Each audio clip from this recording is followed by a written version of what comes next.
Okay, guys, welcome back to another Foxhole tutorial. This one will be on how to build bunkers, how to get them set, and how to upgrade them from a tier 1 to a tier 2 to a tier 3. Now, as you can see, I already have 6 pieces in front of me. In order to upgrade any bunker, you first must have 6 bunker tier 1 pieces. That's 6 of these.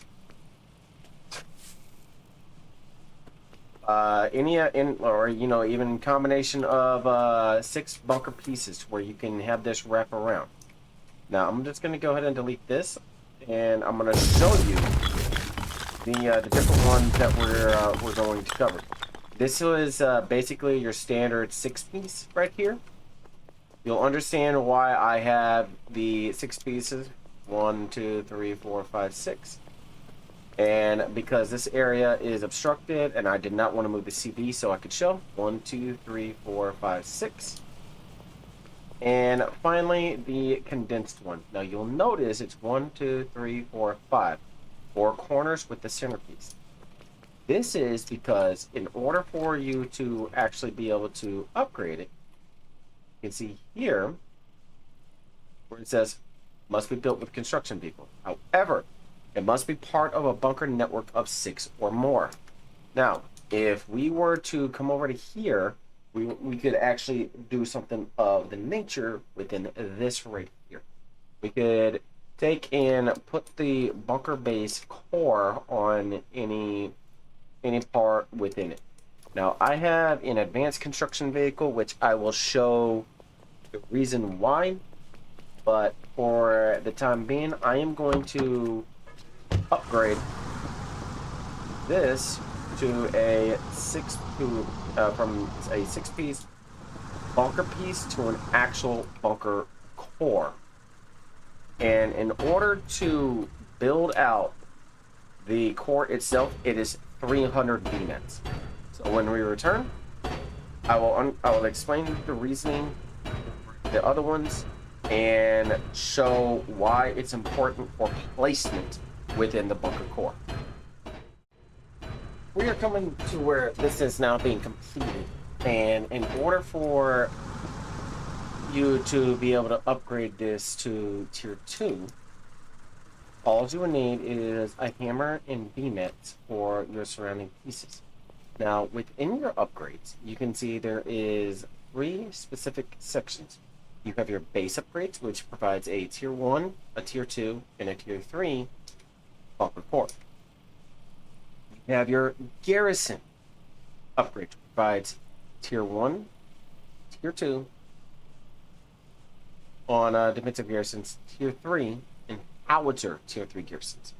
Next, you have your command modifications and your command upgrades. This provides your tier 1 and 2 observation bunker, medical room, storage room, bunker hearth, tier 1 and 2, fire suppression, engine room, and artillery shelter. Next is your support bunkers tier 3, where everything is able to be upgraded to a tier 3 structure, and also allows a large structure foundation and weather station.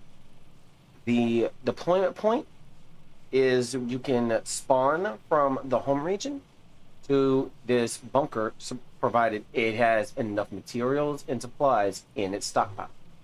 And last but not least, advanced bunkers. This is needed for your SC3 aerial interceptor array, your storm cannon, your intelligence center, and your underground fortress. I will go over those whenever we get to that point, but for right now, this is just your basic bunker system, your basic bunker setup. And once we get to that point, we will progress from there. I will have a specific area already built and upgraded to tier 3, plus a husk area of a storm cannon where I can show exactly how to rebuild a storm cannon husk or destroyed concrete, if you will. So with that, we are going to upgrade it, or you're going to build these 5 pieces out to tier 2. This is the specific reason why I have the advanced construction vehicle. for this right here. In order to upgrade any tier 1 bunker piece to tier 2, you can need 75 BMET, a hammer, advanced construction vehicle, or the construction equipment. Basically, the excavator on a platform that will scoop and place anything in here.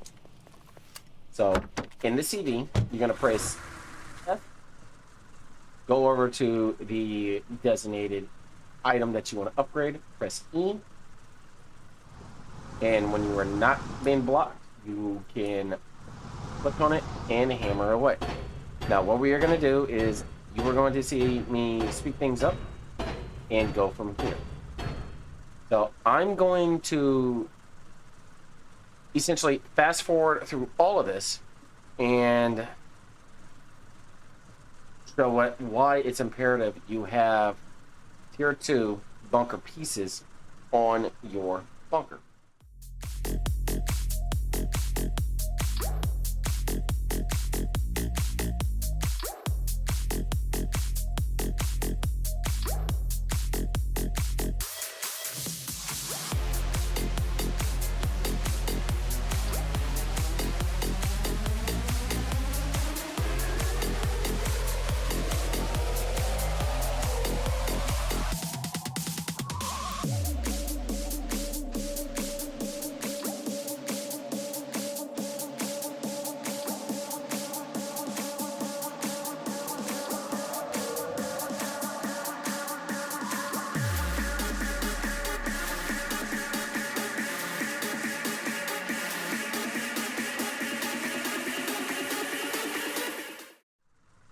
Now that we have the 5 pieces upgraded to tier 2, the reason being for this is a couple reasons. And the reason why I'm able to get a lot of the tech as fast as possible is due to the notion that I am playing on Dev Branch.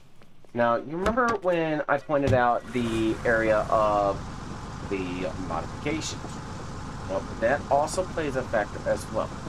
What I am going to specifically be targeting the garrison modifications, the very basics in upgrading for your garrison structures. This way you can have your tier 1 become tier 3. And I will have an area where I show a tier 1 rifle garrison, a tier 2 rifle garrison, tier 3 rifle garrison, as well as the machine gun garrison, anti-tank garrison, and the howitzer garrison. So, as we get the BMATs in our CV, and we come over here because it just makes it easier to place them in the inventory, not the stockpile, but the inventory of the bunker core. We can see here where it's a provisional garrison, but I have no defensive garrison modification set whatsoever. And in order for this to be able to have the ability to upgrade this from tier 1 to tier 2, you have to have a CV, and the small garrison has to be enabled. It has to be tech. So even if I was to take over here and do here, it says small garrison upgrade required. I will show what a tier 3 bunker looks like later in the video, but for now, let's go ahead and talk about your 2 distinctive areas for your command and garrison modifications. I will also explain the different modifications later in this video as well. So to start, everybody instantly wants the ability to have defensive garrison so that you're not constantly being hit or anything of that nature. So within here, you'll pull your hammer out, you'll press F. This will allow you to have access to 4 different modifications that you can place within the bunker. You can also put a firing port for mounted like tripoded weapons to fire outside. Its cost is 1 metal beam. The stairs allow you to easily move up on top of the bunker, and as well if you need the construction vehicle to head up there as well. This is a doorway whenever you have when you have trenches built out away from your wall, you can actually place it wherever you would need. So if I'm over here and I have a trench going from point A to point B to another bunker piece, I would put a door on there so that I'm able to easily go from this bunker network to another bunker piece. So from here, we'll just put 4. So one here, 3, and 4. And we'll put the 5th one as the command modification over here so we can get some tech going in there. So you'll figure out which one you want. I want lockers on here. I want bunks here, lockers, and bunks. It's that simple. You'll come over, you'll select the piece you want to upgrade, and then you'll select what you want. Now, each one does, each piece does its own thing. For bunks, contributes to a garrison infrastructure upgrade requirements at all nearby connected bunker. Nearby bunker bases have a small chance to not consume a soldier supply when a player spawns, max 10. The lockers do the same thing. Your latrine does the same thing as well. Your wash station, nearby 18 artillery garrisons fire slightly faster. And your kitchen and pantries do the same thing as well. Now, your workstation, nearby storm cannons, intelligence centers, and weather stations require less power to operate. Your computer module does the same thing.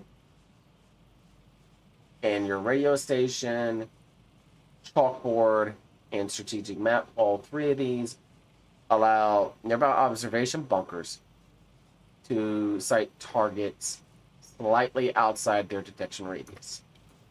So, just a little heads up if anybody is looking to upgrade their stuff to something very specific, so that you can ensure your bunker has the best possible technology that you want. So here we have the 4 pieces that we want to upgrade, and we're going to put this 5th one into here for the command modification. And we are going to set this here, and we're going to vote, and you can instantly see the 4 out of 4. And the reason why it's really, really fast on this is due to Dev Branch. It would not be going as fast as this in a live war setting. Dev Branch speeds things up exponentially fast. So after a little bit, this will be teched up, and I will have the actual ability to not only build the garrisons on here, but also have them function if AI was up. Now, one little thing to note within AI, and I think I covered this briefly in the facilities building or basic building as well, but you see this flag.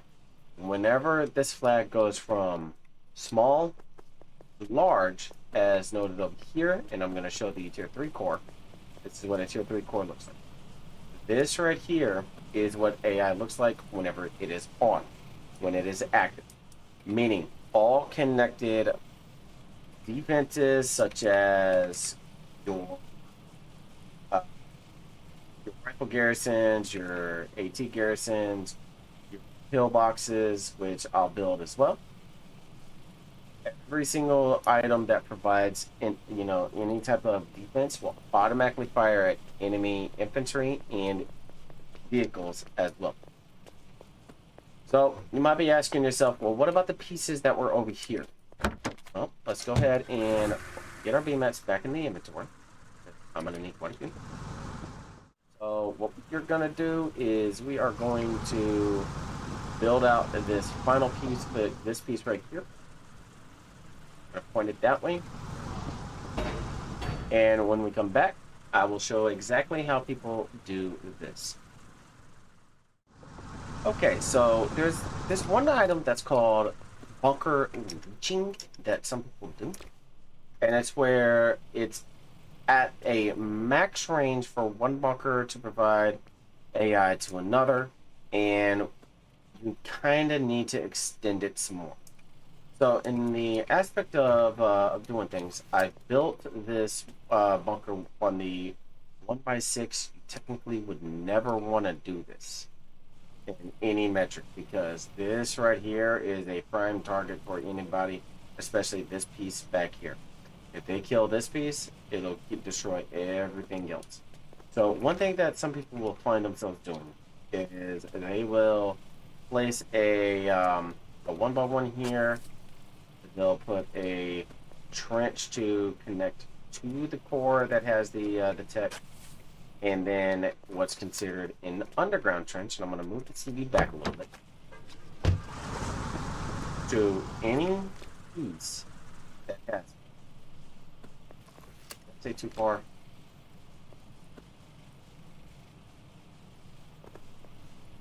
Surface area not suitable. Okay. So let's go ahead and move this down a little. And destroy this. Because I want to try to get the pieces to kind of be leeched off each other. And you can do this with any bunker piece so long as you are able to get the blueprint to get at least one tick mark. And sometimes you kind of have to play around with the geometry of how the shapes are as such. And let's see if this will work. There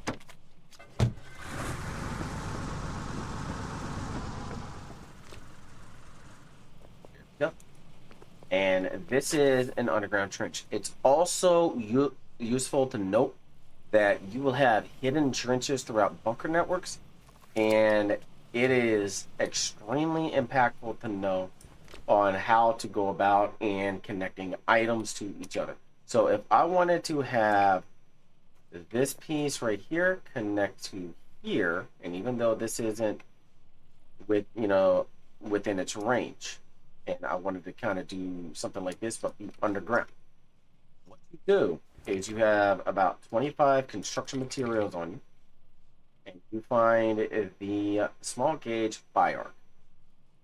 You'll build out a small little piece like such, and then place a trench to go from point A to point B.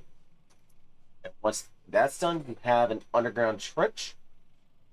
Then you just delete the small gauge and rinse and repeat, retaining the CMATs in the process.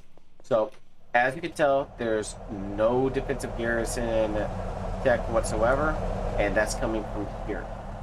So, what we're going to do is I am going to speed this up. We'll come back, and I will explain how this is possible with everything, or what's considered bunker leeching.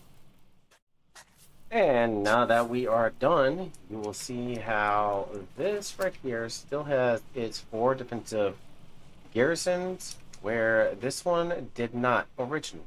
So it should not the technology, because it is an underground trench right here with 2 trenches connected to it. And just like such, it did. It also sped up the technology on everything here.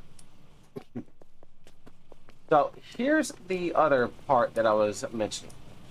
If you have an off-skew bunker like such, make it to where lodging has the easier access on either the centerpiece or the end piece. And make it to where your guys are not going to be just funneled into a kill zone by enemy snipers, or even any type of enemy machine, like any enemy fire, and stuff like that. So if you have an offshoot like such, consider your bunker core placement like this, to where it's hugging this back part and it's not exposed towards the rope. You will still be able to interact with it on this part if you're running logic. But if you need the space or anything of that nature, figure out which way you're going to build your bunker, your entire bunker system network, and go from there. Now, this part up here, this is called a condensed build. This is your, in essence, four corner, one centerpiece, which is probably more than likely always going to be an artillery area. This is where people can get creative with stuff, and you can place your sixth piece on any part that you need, so long as you actually have the means, and you can put your bunker core facing in any open area that you will have. That is the purpose of this. It is for a more condensed aspect within here, and you're able to get away with a lot more when you are limited on room. Again, this right here, don't do. This, and this six piece, please consider doing. And if you need to extend the tech or do a tech leech, build a second bunker and trench it to where it's connected. Now, what we are going to cover on next will be your defensive garrisons. And again, I will be covering all of them. We're going to cover the pillbox, machine gun, 18, and your infantry support pillboxes on top of your anti-tank, rifle, machine gun, and howitzer. So I will have probably, if I can get this area built up, or even having one section taken care of. I can't build right there because that is an incline. So what we're going to do is I'm going to build the pieces along here and back here as well. So when we get back, you will see multiple different pieces, or maybe. Actually, I'm going to utilize this bunker because it has all of them. I'm going to build a trench line coming up from here, across the road, and then we're going to do the original spot. So when we come back, this is what I will have done. Now that we have the 4x1s and the 2x2 up over here dug out, we're going to go over the costs for the upgrades of each. Your rifle garrison tier 1 is 50 VMAX. Your machine gun garrison is 75 VMAX. Your anti-tank garrison is 125 VMAX. And your howitzer garrison is 120 basic materials, or VMAX. Now, you'll know, and I will finish out all of these as well. You'll know that when placing any of the structures, such as the rifle garrison, there's this spread that you can see. This is the overall defensive pattern that they have a line of sight. If I was to have the machine gun garrison point inward, it would have the full range. Pointing outward, it is blocked by the trees. And if I have it pointing to my left, this way, you can see it is blocked by the rest of the defenses. The rule of thumb is to identify where there would be gaps in the blind spots and adjust from there. With the same aspect of your anti-tank garrison, it has a 180-degree rotation for your turret, meaning it can cover 180 degrees of any defense coming up from armor. Now, your howitzer garrison is dependent on which way you want your defense to respond to incoming artillery. So when we get done with this, I will upgrade the build the other structures, tier 2 and tier 3. So from here, we're just going to fast forward. Everybody in the place.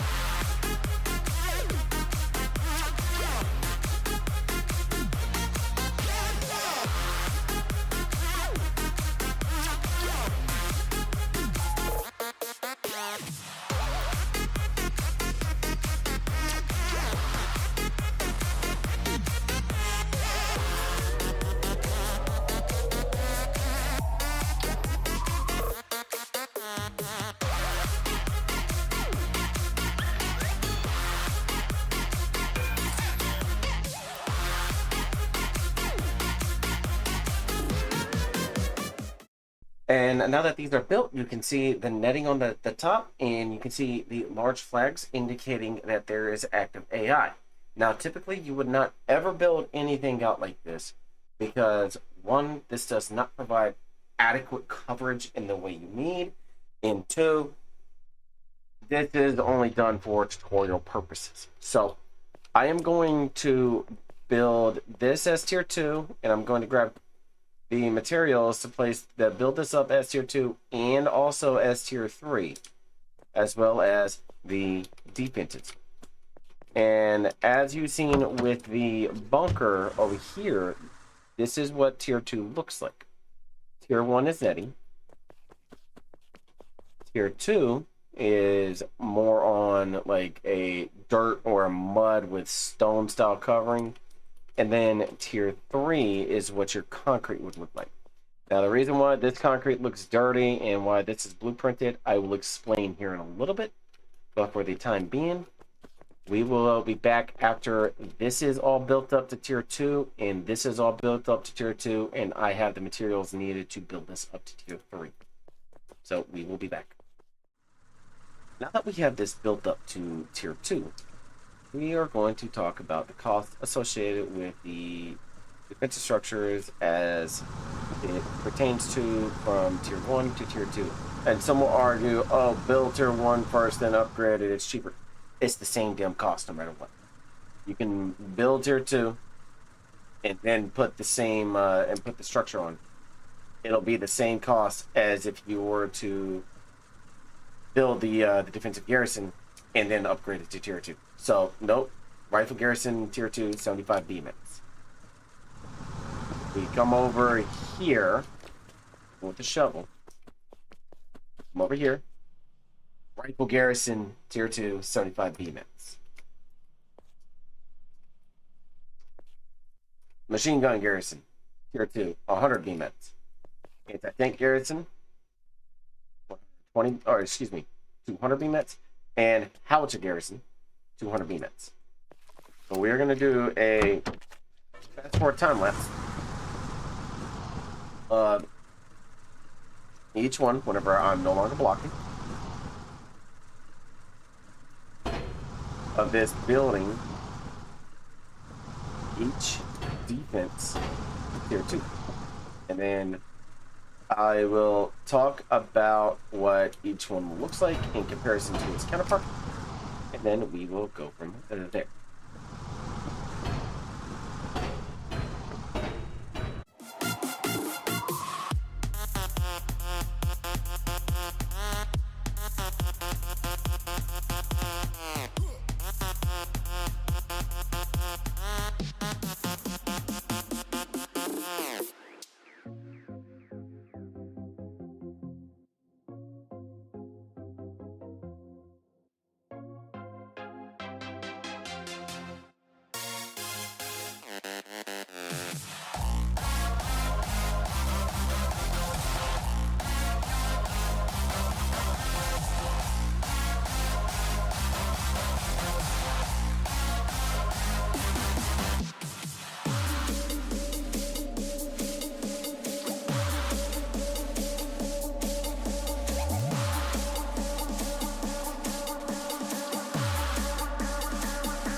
Now that we have the defenses upgraded to tier 2, you can see the vast difference in between the tier 1, where it's just basically netting and some more pieces of it's exposed, how the machine gun literally just looks like 2 barrels shoved into some defensive netting, and the anti-tank has just like an itty-bitty turret sticking out with the howitzer kind of not looking like much, and the rifle ports for the rifle garrison drastically changes as the type of building makeup of it more or less makes up for it.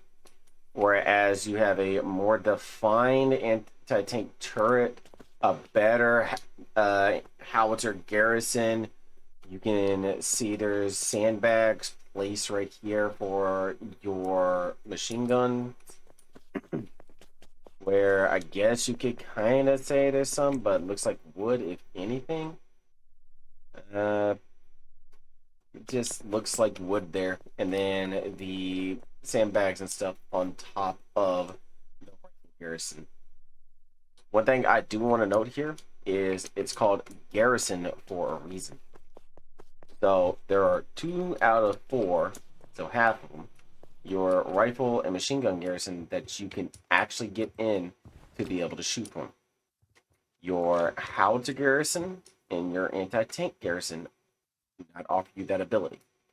Now, with your machine gun garrison, you are only able to fire out for its own cone of azimuth, meaning from where the structure itself shows the cone that it can fire out of. If it's not being blocked by any other type of structure or any tree or large vehicle or any vehicle for that matter, you're able to fire out in its own cone.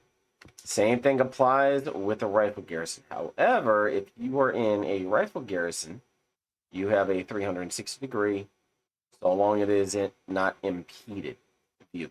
And you do not need to worry about if the tech is active, meaning if this is an active garrison or not. Even if it's not active AI, you can still get inside the garrison. Now, one thing I will say is we are going to be skipping through the build process of this to tier 2. When I come back, you will see this all as tier 2 with the magic box, because this is on Dead Branch, and I will explain the use for the concrete. Now that we have this at tier 2, we're going to go over the costs associated in getting it from tier 2 to tier 3. Your rifle garrisons are 15 concrete.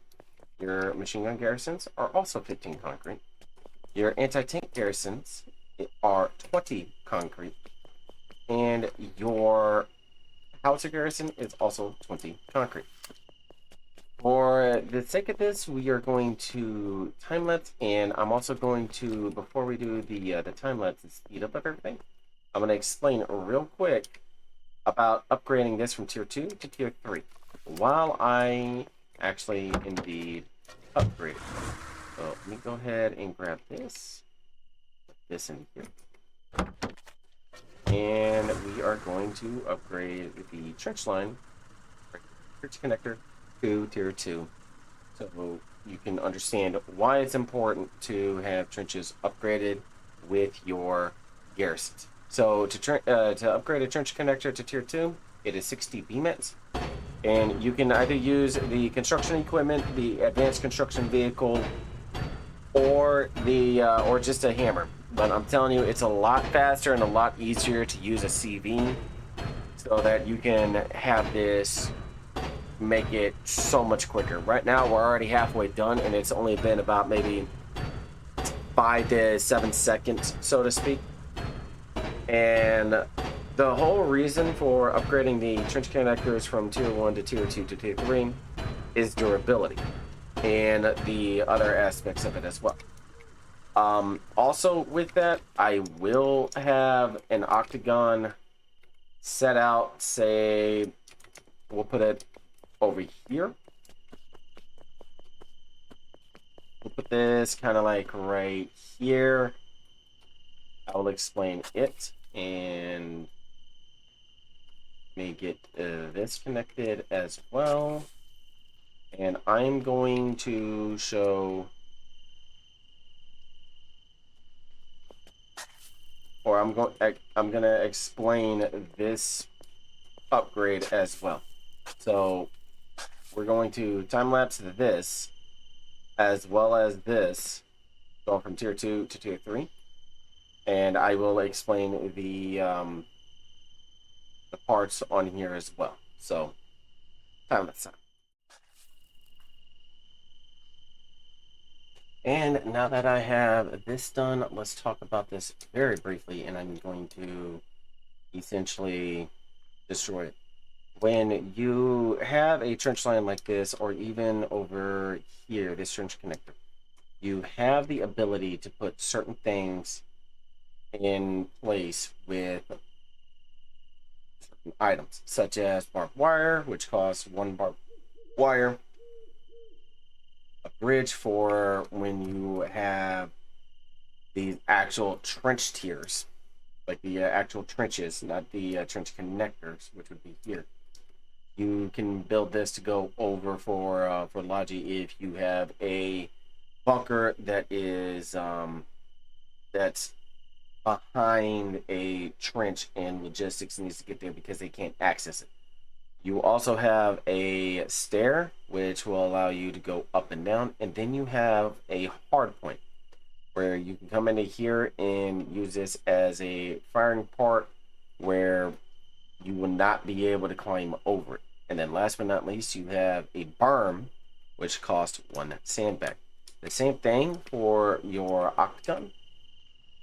You have barbed wire and berms. Now, one thing I will note here is try to keep, if you have a trench coming in this way or on any of them, whichever side you have your trench being connected on, let's say it's being connected to this one right here, right? Let's say it's this, and you're coming in this way.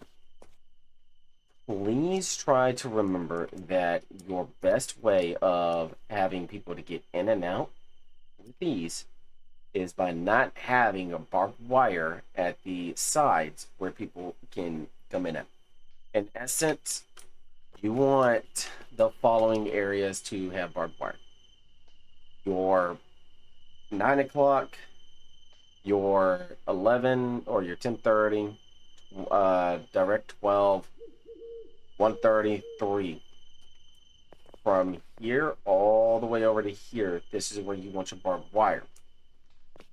Keep this area and this area clear so you have an easier of access to climb out and move, and you do not get stuck in the barbed wire. Now with that, I'm going to demolish this. So I'm still in upgrade mode. I press E, I click demolish, and I click demolish. This will leave this, just the octagon. Tier 2 has wooden planks. Tier 3 is 100% concrete.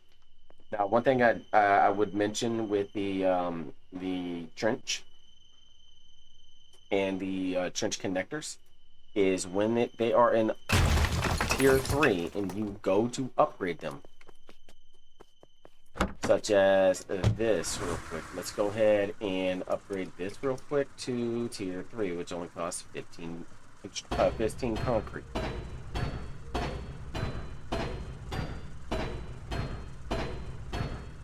And it is so much quicker and easier to use a CV than to utilize a than doing it by hand, because by hand it's literally grabbing and dropping, grabbing and dropping. There are other methods you could do this to make it faster, such as loading up the small gauge flat car and either packing it up and setting it down via crane, or having a small gauge rail. Go buy your defenses, preferably on the backside, just as a temporary. Go and buy your defenses, somebody on the back car, and then just submitting 100 concrete at a time. It's helpful if you have multiple people. Now, within your tier 3 trench here, you have one additional upgrade you can place. That is your trench roof. All that would need is 200 BMETs. So let's go ahead and grab that real quick. Split stacks. Nope, did not want to drop item. We'll just click here, and then we will put this on top. And this will provide cover from artillery. And also allow infantry to run on top of it. And I'm not 100% sure if vehicles can go on top. Let's test it. If you get the right angle, you can get it to go over, but for now, we'll just say no, you cannot. So what we're going to do now is we are going to do a time lapse of the upgrading on all 4 of these, and we will be back. Everybody in the place.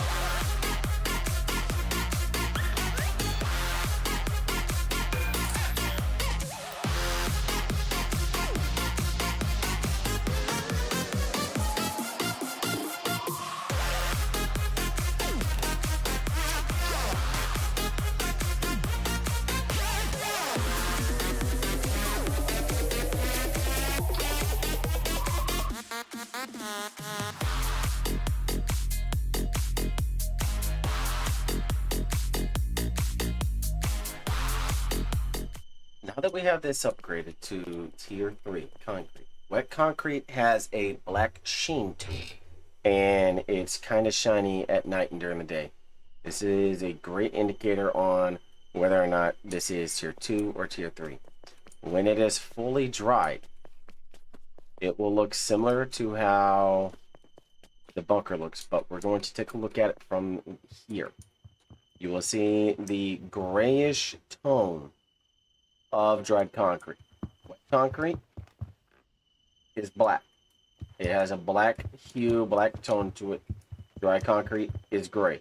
It will take, in total, one full IRL timeline day, 24 hours, for any tier 3 piece to dry. Reason why it's drying so much faster is, again, I am on dead branch. It is indicated by this pre-release in the top right. Now, it's important to note that when you have a tier 3 structure similar to this rifle garrison right here destroyed, it's not as simple as grabbing BMETs and hammering it out. You have to use concrete materials in order to rebuild it.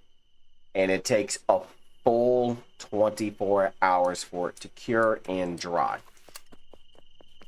Now, that covers your garrison defenses.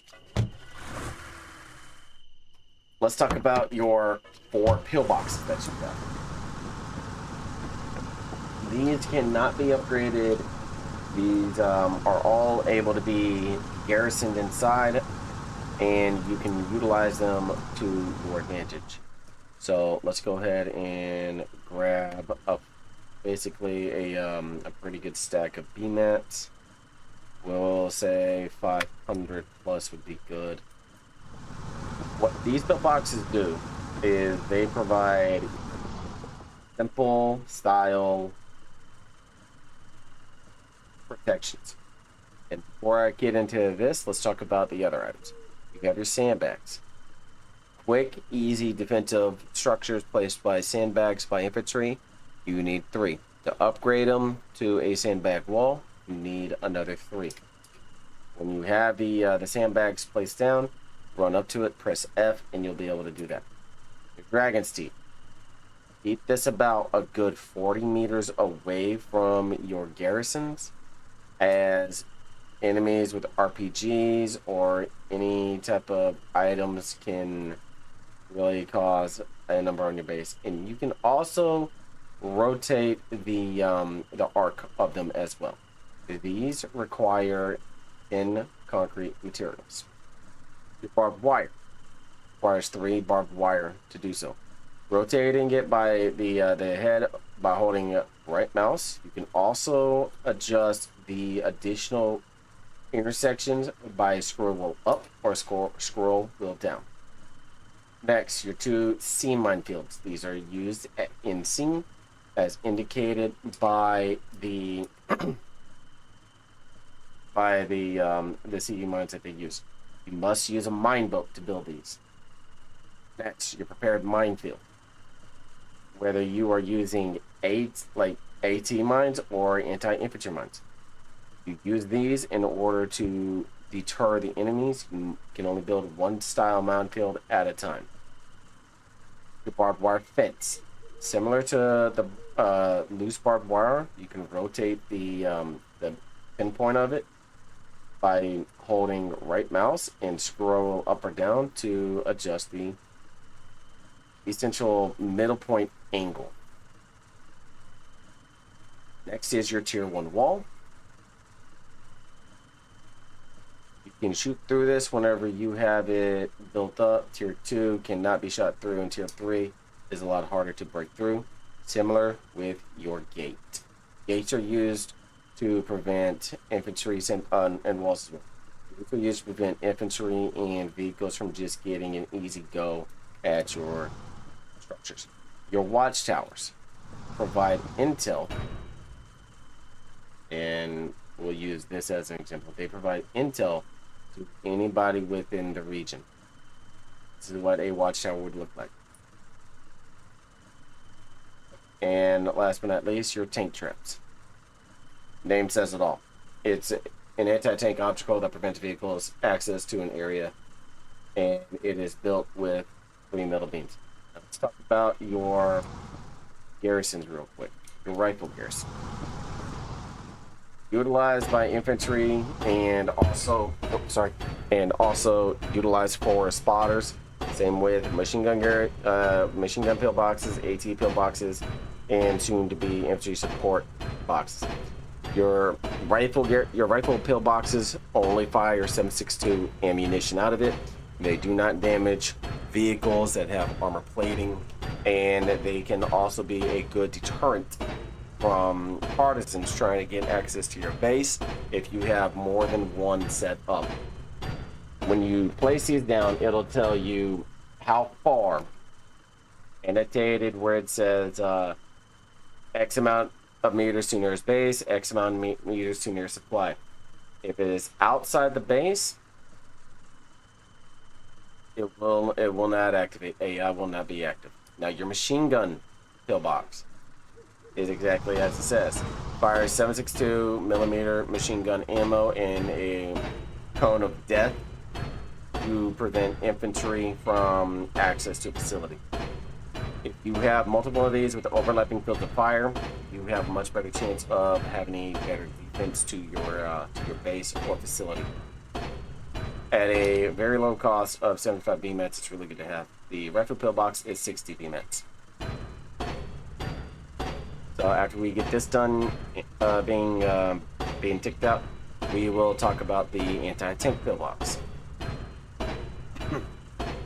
They've adjusted the metrics on the anti-tank pillbox for this coming update within Airborne. It no longer just fires the 20 mil as it used to. It now fires a 14.5 millimeter at both enemy infantry and vehicles. It has a 360-degree cone of protection, and the distance is probably, I would argue, let's see, go midpoint, 91 to, so that's what, like 11 meters, or 1 to, so a little over 30 meters, possibly. I want to see this real quick. So if I'm over to here at the middle, 104, 79, about 25 meters, give or take. And it's also good knowledge to have.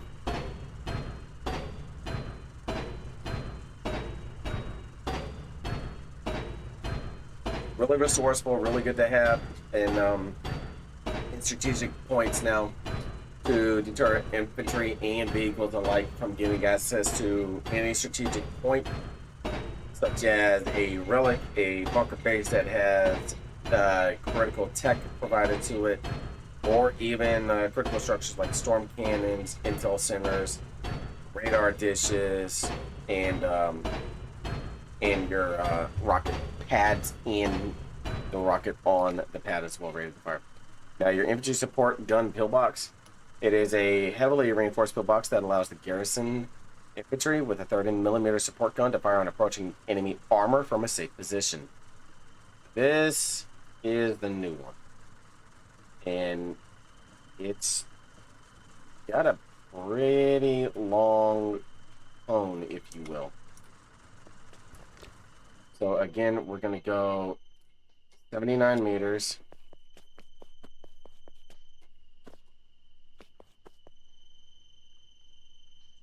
And it is 118.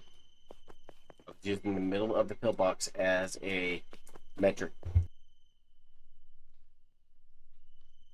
So it's got a good range of protection at a cost of 85 BMAX. It's worth noting on the ability to have. So I see these being spammed. I foresee these being spammed pretty frequently whenever this drops, and hopefully we see some interesting build designs with how things are. And as stated, infantry can get inside for defense and also utilize it for spotting, for artillery, and assisting large ships for naval bombardment if their spotter is not able to see effectively. So we'll get into here, and you can see I have protection from anybody coming through, especially the sides and the blind spots. And the AT garrison, I have 360-degree radius of fire. The infantry support pillbox, I only have this cone that I can shoot out of. You can access the pillboxes from any side. The machine gun pillbox is this cone again, and then the rifle pillbox is a 360-degree cone. So the next part that we're going to talk about will be your advanced structures, and I'm going to show how. All right, I have to take it off. now that we and I got a really good friend of mine who's in the squad, because he came in the section to reconquer this area, similar to how I showed you with the rifle garrison. Get a CV, or you could do this by hand. You press F, press E, and then it'll be 15 not construction, concrete material. And for some And reason, then I for lost here, control and crashed. You just do that, and that sucks for him. Damn, that sucks. So It's a glitch. It was a glitch. I took I'm gonna off. go ahead full and speed. all this up, And it just like we will it go from fell there. at level I'm also level going to put flight. stairs on here so I can drive up on Ah, it. we'll do it tomorrow. All right. Alright, man. I have to get off, man. Good night. It was nice talking to you Nice seeing you, brother. again. Yep. Uh, I'll stay in the squad though. alright, man. See you Ultramarine tomorrow. is a Yeah, really, we'll get something going. Actually, really you know chill what? army. You want a dogfight with wardens tomorrow, maybe? Quite possibly, yeah. Yeah, we could do that. See how good each other's. You know, see how good we are. You know, that's all I need. I just need somebody in the air as my wingman, or to be my squadron lead, Yeah, I got you. and I could do really good. Yeah. All right. See you later. Homie.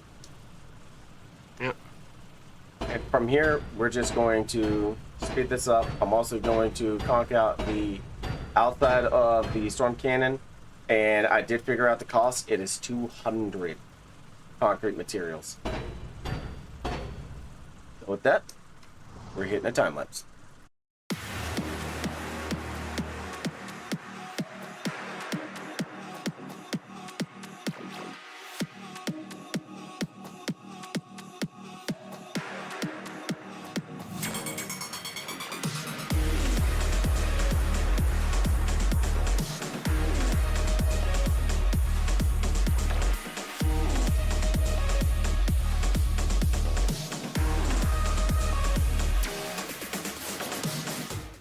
Okay, now that we have our concrete recomped and everything else, the next thing I'm going to do is I'm going to upgrade this piece to an engine room. However, it does require the bunker base upgrades in here. So we come over here to our core and we take a look at how many we need. So within here, I need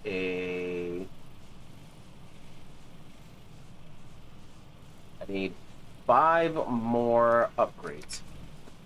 Luckily, we are on a 3x3 pad, so this is 1, 2, 3, 4, 5.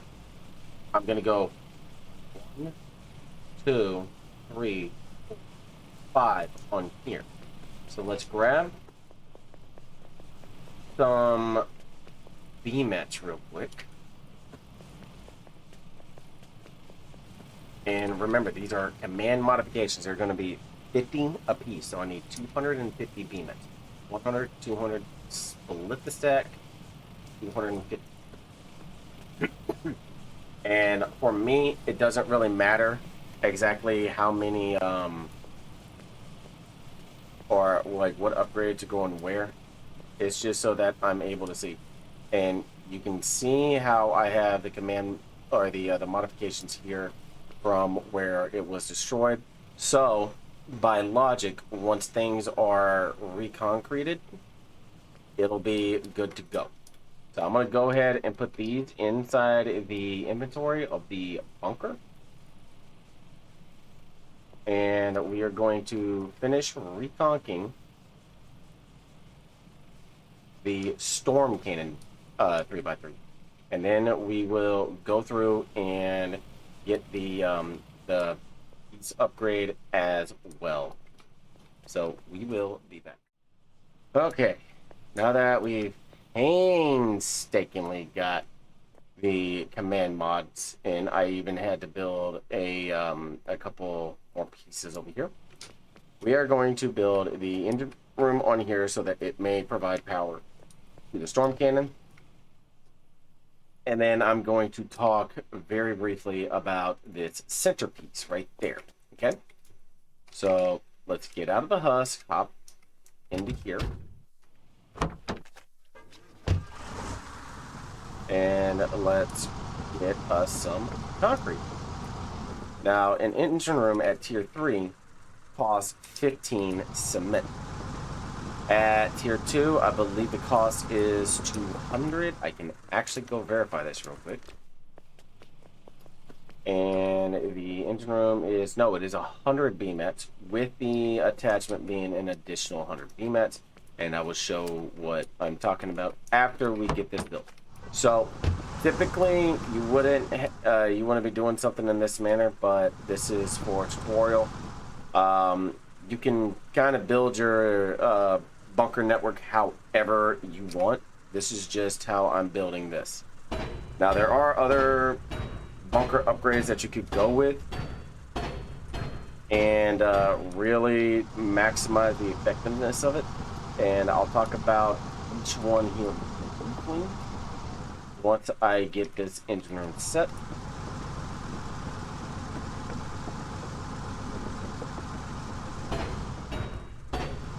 Okay, and I know what you're thinking, like, you know, oh, well, you should know this by the back of your hand. No, I don't build every single item.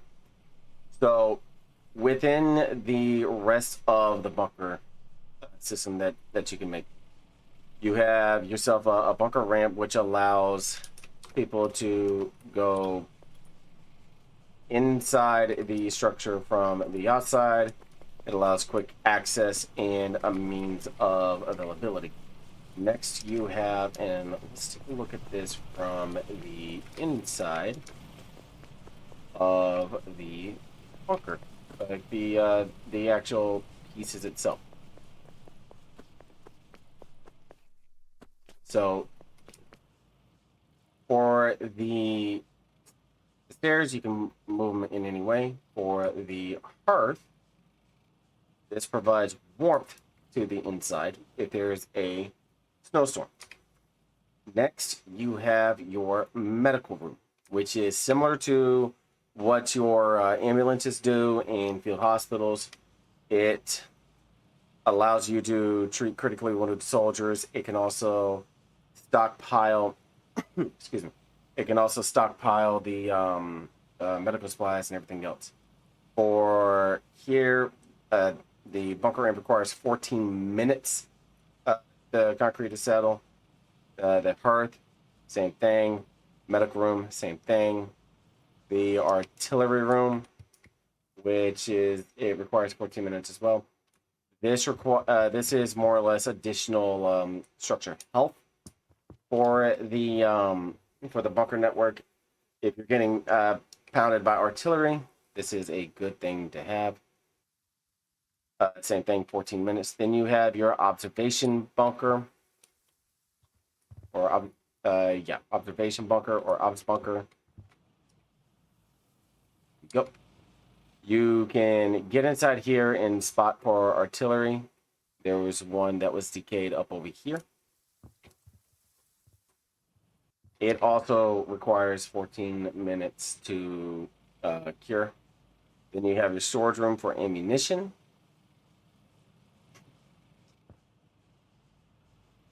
This is where you can store shells of multiple variety for artillery as well as large items. And for the next one, you have your fire suppression system. You can see the pipe input. This is what will put fires out for your bunker if you're being hit by 4C rockets. And that is it for everything from here to here. I will cover this in a moment. But we have the engine room built on the back part here. So what you're going to do is at the top, or if you want to on the inside, you interact with it, and then you come down to here with the power line connector. This is how you are able to actually connect the power to your facility. It's very advisable that if you have a storm cannon, an intel center, a weather station, or a radar, this right here, you have some means to have fuel to go to it. So real quick, if you can build out a pole here and build a pole here, connect it to there, and select the queue. So 2 poles and a few wires. Let's get that situated. And each power pole is 20 BMETs. So it's an easy grab, easy build, and we go from there. Now you might be asking yourself, what's this pad for? Well, we'll cover that momentarily, because that is going to be the use for the centerpiece. So from here, we select the electricity, like the little lightning bolt for your power, and we knock ourselves out a power pole or 2, depending on how far it can reach. And then we can get this connected with the power being queued up, or stockpiled, if you will, at the engine room.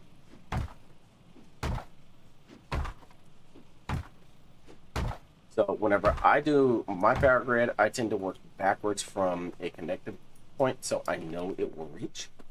And I can tell you, between here and here, it will not reach. So we'll just put a power pole in the middle.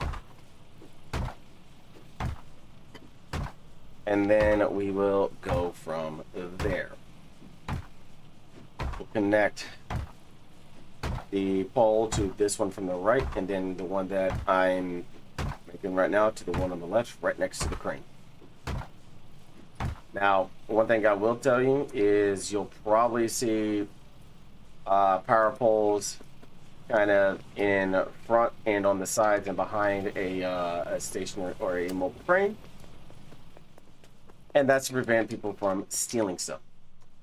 And yes, people will actually steal very, very vital very vital assets that you need. Cranes that are at salvage mines and resource finds, they get taken quite a lot. And when people get tired of it, they tend to pull the crane, if you will. So now that we have here, and you can see our power status, we're going to click public, and we're going to do this. And from here, and because it's dead branch, this is going a lot faster. But it would be this legitimate time, round up to the nearest 10 seconds. So 2 minutes and 2.5 minutes, but this is 2 minutes 24 seconds. And this will provide 0.1 megawatt. And you can see how it has the reserve power. Now, before we get this back up, let's talk a little bit about this. This is your large structure foundation. And I want this one pointed to the north. As you can see, I'm scrolling my mouse wheel. And this is what you will determine what large structure you want. Its total cost is 125 BMETs. This is why you have to have a concreted tier 3 3x3 grid. It's not wise to have more than a 3x3 or even a more or less 3x4. As you can see, this breachable health right here. When this gets to 19% on health, it means that it can be breached and enemies can enter from the inside.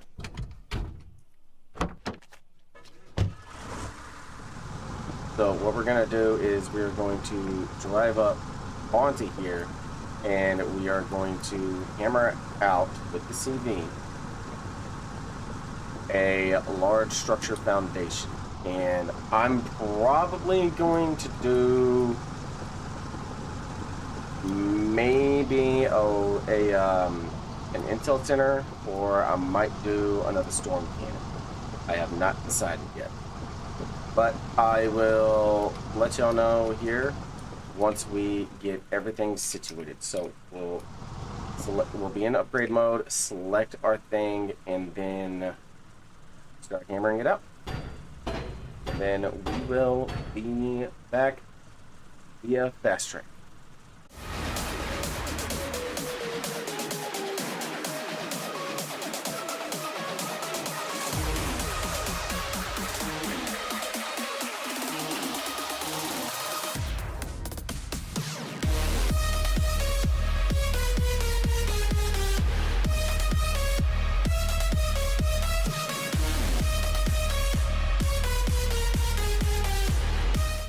Okay, now that we got that done and we have an engine room connected here, let's take a look at something. So there's this blocked off right here, so we can't easily enter from there. But I'm curious about something. Can't enter from there, and I'm beyond curious if I can select it from the top. I'm not 100% sure. You cannot. So let's grab some beam mats and see if I can, one, get rid of the stairs.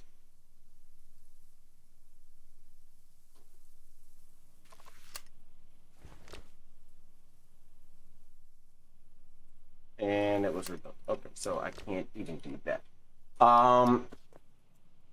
So there's an alternative of what I can do, and that is build a little point right here.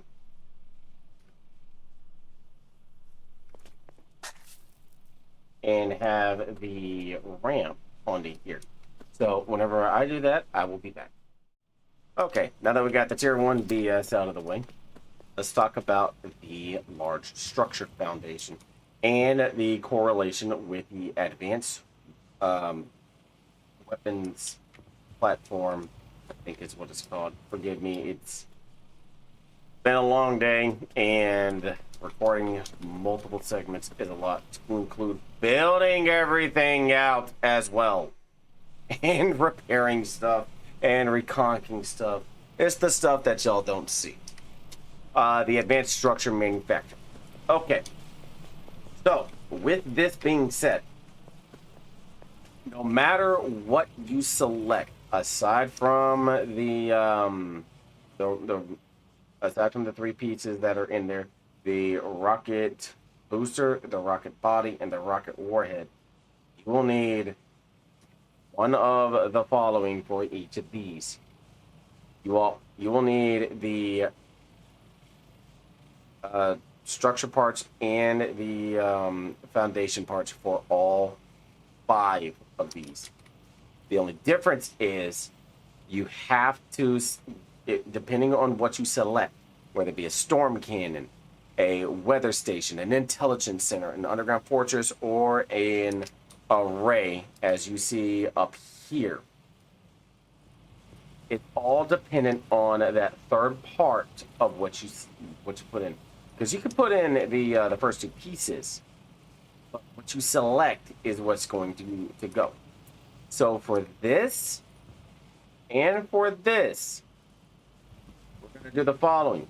This one will be an intel center,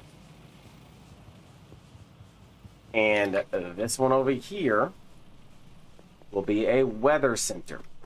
I will do a time lapse of repairing this or getting it back. I'm going to do a time lapse of 2 things. The first one is putting the large structure foundation, and I'm going to point this up towards the east this time. I'm going to do that. I'm going to get that built, and then we will talk about all 5 of these. So with that said, let's go ahead and move the CD over, and we will get a time lapse going, and I will talk more about once everything is completed.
Now that the storm cannon has finally been rebuilt, let's go ahead and take a look at something real quick. I think there's a timer that needs to be met. Yep, 30 minutes. We're just going to round it. So from here, we'll talk about it. What I can tell you. The storm cannon itself fires a 300 millimeter shell and can fire across hexes, meaning from here it can essentially reach anywhere it wants to. It has to be able to have the reserve power to have the capacity in order to be able to move and fire. You cannot fire this unless the reserve power is at full. Now, for the barrel heating that you see, it is 5% per shot. For a total of 100% divided by 5, you have 20 shots per storm cannon.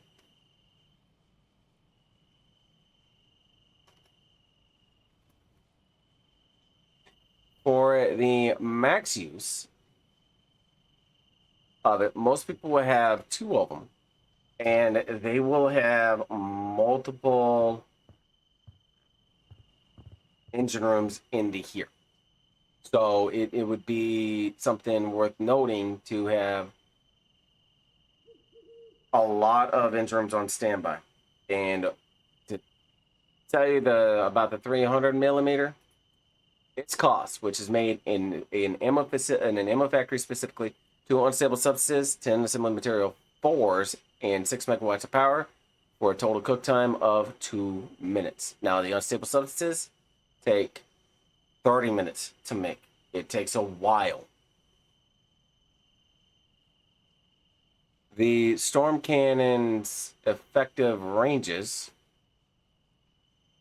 Oh.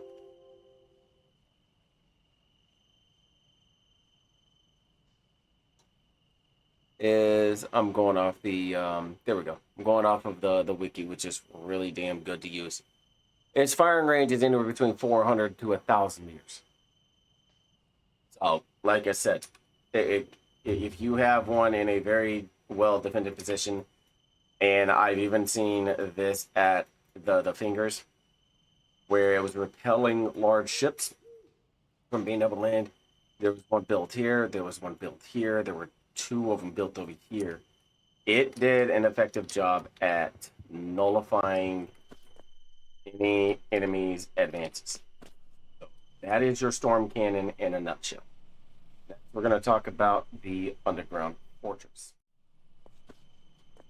Your underground fortress is essentially an underground bunker. People are able to set their spawns here. They're able to even spawn from the home region here, and the only way to kill it is to actually place anything that does demolition damage, such as your Hydra Whispers, your Havoc charges and detonators, alligator charges. Basically, you want to kill this thing from the bottom. Trying to kill the centerpiece right here, where I'm at, is not gonna happen because it is a reinforced steel and concrete mixed component that you cannot kill from the top side. You have to go down below in order to do it. Also, one piece of advice: if you are for some reason ever getting gassed, find the nearest bunker that you can spawn to and start reinforcing it, because there is no ventilation system inside the underground fortress at the current time of this video. Next, we are going to talk briefly about the radar, because I will have a video up talking about its uses. Your radar dish, which is used to detect incoming enemy aircraft. It has a very, very good range, and so long as you have the reserve power, you can move this how you need. You're able to actually take up and look up in the sky, see what's going on. You can see the surrounding area from you, and you can take a look at the specific areas on any enemy aircraft coming through. With a cone radius of 180 degrees, it's extremely effective at being able to find aircraft where you need it to. Now, once I get the weather station and the intel center parts set, I will talk about both of them. Now that I have the third piece for the weather station, I will show what it looks like. This is what the pieces for the weather station's third components tend to reveal itself. Kind of, some shielding, spools of cable, a dome aspect, and we just drag it over to the middle once you have the other 2 pieces, and it is good to go. Now from here, your weather station is what will allow you to be able to see the weather within other networks as well. This is how you would be able to essentially coordinate with multiple different weather stations within the hex to coordinate across hexes as well. You would get their station code, and you would be able to get the information as such. As always, in order to turn the azimuth or do anything within that, you need reserve power. Once you have the information as needed, and it does not take 13 minutes or so for the concrete to settle, it's due to Dead Branch speeding things up. It's a lot longer. Once you have things situated and everything else, you are good to go to essentially predict the weather as needed. Now, there are warden planes flying around, and I wouldn't put it past them to bomb the facility. That's why I have this there. And the last component that we need for the Intel Center, right there, is the Intel Center parts, which is right here. And if I'm not mistaken, the only components I am missing are the rare alloys. So let's go ahead and grab those. 1, 2, and 3. Advanced structure manufacturing in there, and we are good to go. Now, typically it would not be this fast, but because you're on dev branch, it speeds things up exponentially fast. And in order to move stuff, you have to have a package with the ability to move it with the mobile crane. I'd say action canceled due to movement. That's because I moved at the very last second. So we are essentially good to go. Now, what I'm gonna do is, after I get this set on there, I am going to essentially show what the underground fortress pieces, the radar pieces, the storm cannon parts look like as well. See how the things go. So here you have your construction parts, then your structure parts, and then finally whatever you chose as your last piece. So first we grab the construction parts, pick these up with the crane, and we set them on the middle of this 3x3 where we built the large structure foundation. Drag it over, left click, and you are good to go with the structure part. Each piece has its own little thing. Like the storm cannon, it has a rail on the side here. The weather station has the foundation. The underground fortress has like a metal platform, and the radar dish has the tripod to hold up the dish. Next, we move into the structure parts.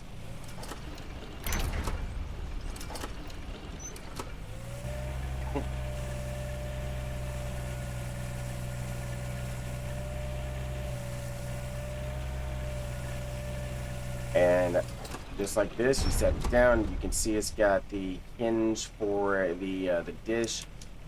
And there's a similarity within the actual dish up in the top corner as well. Storm cannon, you'll have this base right here. The weather station, you'll have this platform right here. And the underground fortress, there's no change to it whatsoever.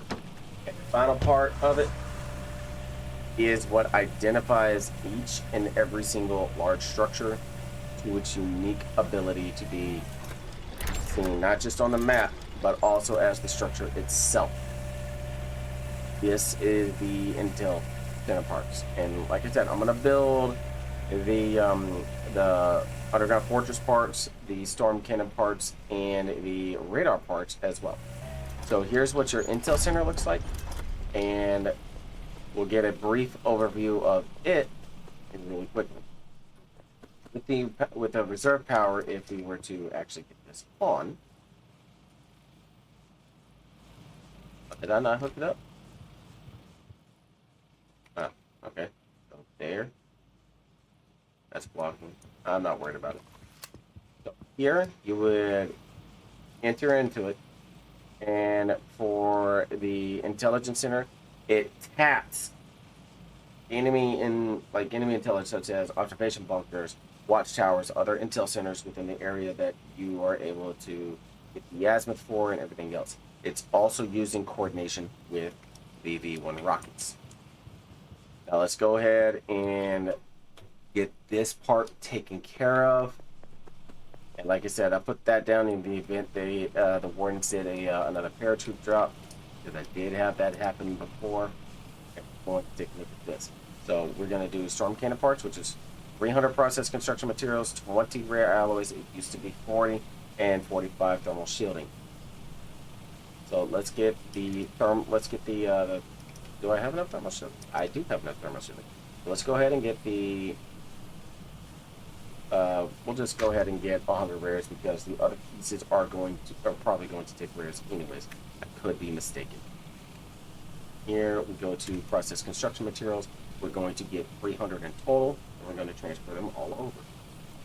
And then we will get the storm cannon parts built up and move out the pad so you can see what they look like. Then the underground fortress parts, and then the radar dish parts. I like how well that the devs reworked stuff. It makes things much more manageable, especially when if you're part of a smaller regiment, or if you're trying to go a solo facility route. It's much easier overall. So here you get the storm cannon parts, and you can see the barrel makeup. You kind of see how things are within the makeup of the bigger barrel. And let's go ahead and pack this up and move it off the side. Next, we're gonna do the, I believe the underground fortress parts are next. I could be mistaken, but we'll just go down the path. Get the intelligence, get the weather, yes. 200. I need more process construction materials and thermal shield. So your underground fortress parts require 200 process construction materials, 5 rare alloys, and 35 thermal shields. Let's just set this down here. Come back over. We have the rares. We just need the thermal shielding. Go ahead and get a good 100 on here, and let's double check 35 and 200 process construction materials. So we'll do this black card, the one behind it, drop it on, and then get it built. And again, without Dev Branch, I do not have the ability to build stuff this fast, to even remotely build the amount of stuff. So get this in here, get this in here, and get this in here, and this. Here you can kind of see the that component that I was talking about, how it will kind of lead you underground. This is why you have to kill it from the inside. And if there were wardens around, I would love for them to show, but I don't think there is too many on right now. But this is the underground fortress parts. We're going to set this off to the side. And I built that. I put that sign there as a message to anybody paradropping in that doesn't want to be friendly. And last but not least, we're going to do the aircraft radar parts, 15 thermal shielding, 50 process construction materials, and 3 rare alloys. I think this one looks pretty cool, if I'm being honest. And the structure that's built in itself, and I don't know why I grabbed rares, I needed these. The structure itself that's built actually does resemble a radar, and I kind of like it. So drop this and build. And you can see the dish parts right here. In comparison, let me grab a pair of binos from the relic. Oh, there's not a pair of binos. Okay, so we'll come up over here. So here is what the dish itself looks like. You can see the 3 pieces that were just built. That is what goes on the hinges of the second component. So overall, it's worth noting of the capabilities of everything and everything that it goes through. So keep in mind, the large structure foundations, all 5 of these will require 1 construction part and 1 structure parts. The cost for each is 250 process construction materials, 225 assembly material ones, 225 assembly material 2s, 5 minutes to build for the construction parts. Your structure parts, 5 minutes to build. 50 processed construction materials, 40 assembly material 4s, 15 thermal shielding. Your storm cannon parts, 25 minutes to make. 300 processed construction materials, 20 rare alloys, and 45 thermal shielding. Your intelligence center, 25 minutes to make. 25 processed construction materials, 3 rare alloys, 15 thermal shielding. Your weather station parts, 25 minutes to make. 150 processed construction materials, 150 assembly material 1s, and 150 assembly material 2s. Your underground fortress parts, 25 minutes to make. 200 processed construction materials, 5 rare alloys, and 35 thermal shielding. And last but not least, your aircraft radar parts, which are also 25 minutes to make. 50 processed construction materials, 30 rare alloys, and 15 thermal shielding. I hope this helps you immensely. This video I know is long, but it covers everything you need to know about bases, from your basic bunker to your more advanced stuff. If you liked this, I would greatly appreciate it if you gave it that thumbs up. If you didn't, hit that thumbs down. Either way, I appreciate you watching. If you could, do me a favor, smash that follow button. Not follow button, subscribe button. And I will see you on the next one. Take care.